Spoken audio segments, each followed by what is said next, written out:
Gimana sih caranya seseorang bisa menjadi data scientist? Hai, gue Ulfa. Dan gue Alvin. Selamat datang di channel YouTube kita berdua.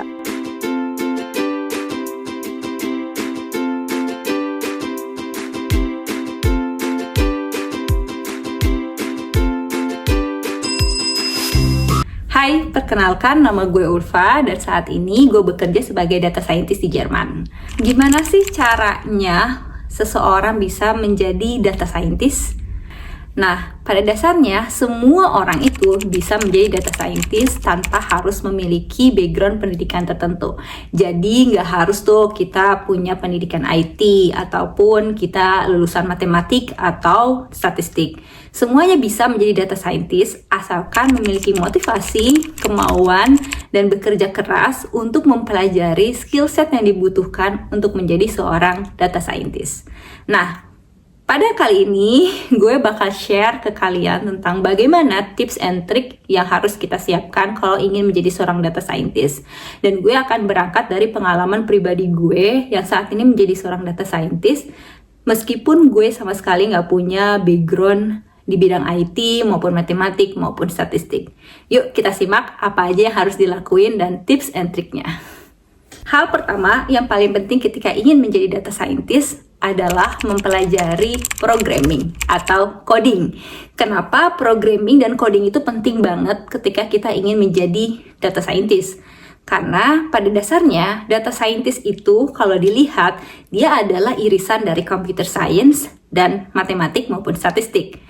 Kenapa kita harus belajar programming? Karena ketika kita menjadi data scientist, segala sesuatu tidak lagi dilakukan secara manual. Misalnya ketika kita ingin mengimplementasikan analisa data statistik menggunakan berbagai macam rumus dan konsep statistik. Kita nggak lagi tuh kayak di sekolah gitu, menghitung segala sesuatu secara manual, pakai tangan ataupun pakai kalkulator gitu. Dan kita harus menghafal semua rumus-rumusnya.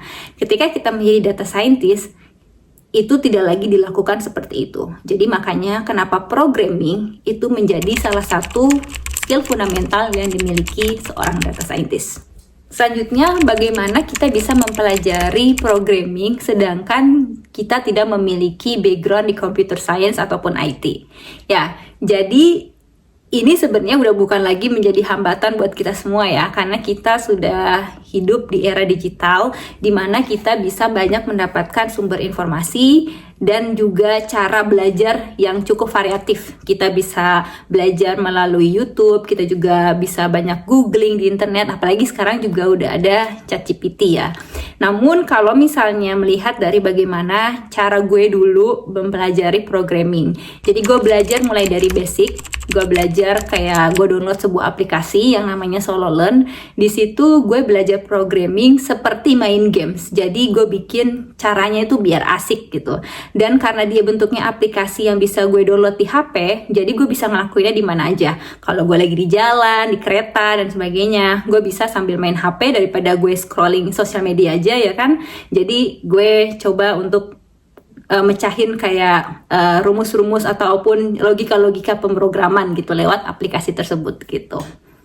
Nah, selanjutnya juga kalau misalnya memang kita tuh kurang confidence gitu kalau misalnya kita belajar sendiri atau mungkin kita kurang disiplin kalau misalnya kita harus belajar secara otodidak. Karena kadang penyakitnya kalau belajar otodidak kita tuh suka males-malesan ya kan, kayak aduh males banget nih, kapan ya mulainya, nanti aja deh, lebahan dulu, entar dulu deh, nonton drakor dulu gitu ya kan. Nah, sedangkan kalau misalnya kita orang yang susah untuk disiplin, mungkin ada baiknya juga kita memiliki tutor ya. Kalau misalnya kita mengikuti online course yang memang di situ ada tutornya, jadwalnya itu juga cukup terstruktur, modulnya terstruktur, dan kita juga akhirnya punya timeline di mana kita punya achievement tertentu gitu. Misalnya di 1 bulan pertama kita udah bisa melakukan coding apa, di bulan kedua kita udah bisa melakukan apa gitu. Jadi kalau misalnya ikutan kursus mungkin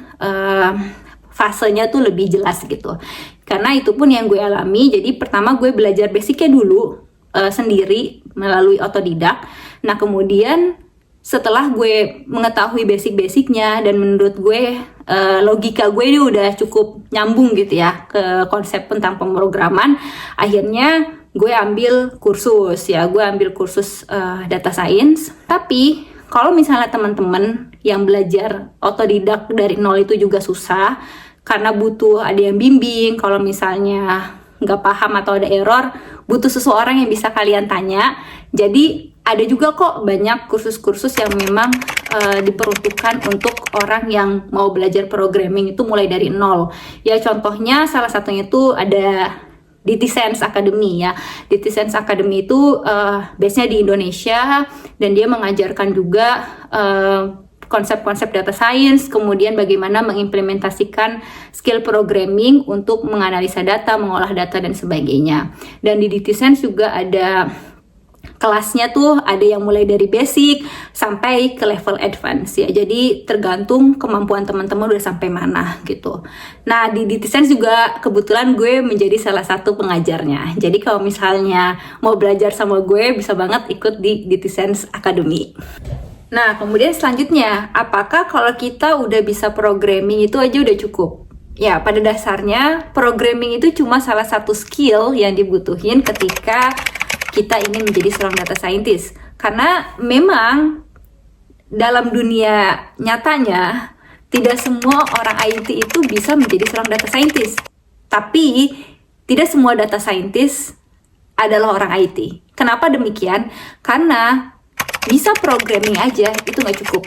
Ya, karena dalam data scientist kita mengimplementasikan programming tersebut agar kita mampu mengolah data, mengekstrak informasi dari data sehingga memberikan sebuah informasi yang berguna untuk misalnya kepentingan perusahaan atau kepentingan stakeholder di mana tempat kita bekerja ya.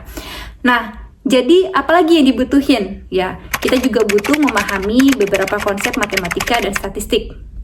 Tapi kalian gak usah serem dulu dia matematik, statistik, gak usah takut dulu karena yang perlu kita pahami dari matematika dan statistik itu berbeda dengan matematika dan statistik yang biasa kita dapat dari sekolah ataupun kuliah ya.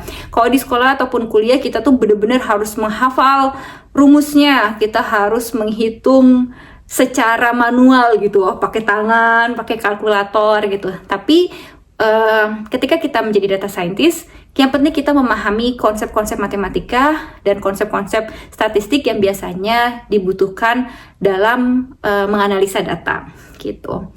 Jadi nanti kita akan bahas lebih detailnya mengenai kira-kira konsep statistik dan matematika seperti apa di video yang lain. Oke.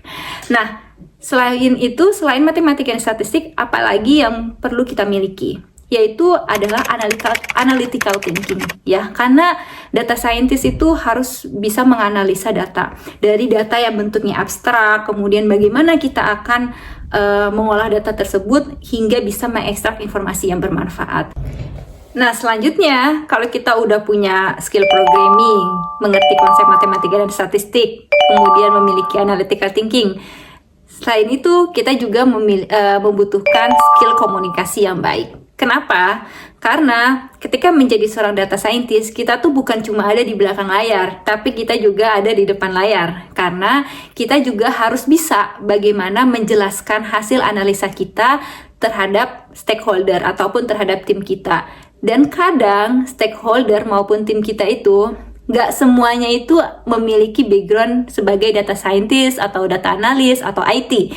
Jadi kita harus bisa juga menjelaskan tidak hanya kepada technical people, tapi juga non-technical people.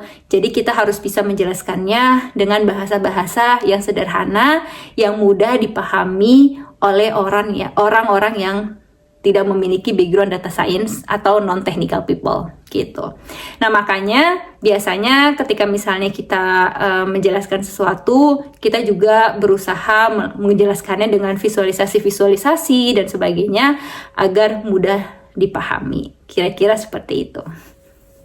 Nah, sekian sharing singkat gue tentang bagaimana menjadi data scientist di Jerman dan kira-kira skill apa aja yang dibutuhin untuk menjadi seorang data scientist. Nah, selanjutnya gue akan bikin video-video lagi yang menarik buat kalian tentang seputar kehidupan sebagai data scientist ataupun kehidupan gue di Jerman. Kalau kalian mau tahu informasi yang terbaru, terupdate, dan juga bermanfaat buat kalian, bisa juga kasih rekomendasi di komen, dan bisa juga subscribe, like, dan share YouTube ini supaya gue bisa lebih semangat lagi nih sharing informasi ke kalian semua. Terima kasih banyak, sampai ketemu lagi. Bye!